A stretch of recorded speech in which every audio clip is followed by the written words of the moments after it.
So I still think one of the biggest questions when having a sourdough starter is, what is a starter? What is discard? So I have two different jars here. This is my starter that I'm currently using. This is my discard.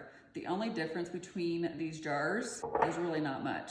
So your starter, if you have too much and you're going to feed it, you're just going to discard some into a different jar, which still can be active starter if you need it. So that's really when people say it's a discard, it's just that we're discarding some of our starter because we have too much of it, and then we put it in another jar and use it for discard recipes, or you can give it to a friend or a family member. That's the difference between a starter and a discard. So I'm going to go ahead and feed my starter. I'm just gonna mix this up some, and I'm just going to get rid of just a little bit of this, not too much.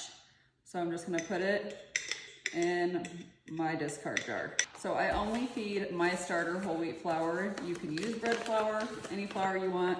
I prefer to use whole wheat flour.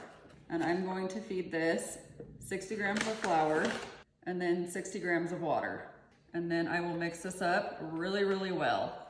So then I'll just place my lid lightly on the top of it and just let it sit for about 4 to 6 hours or until it doubles in size. And then it'll be ready to make some bread.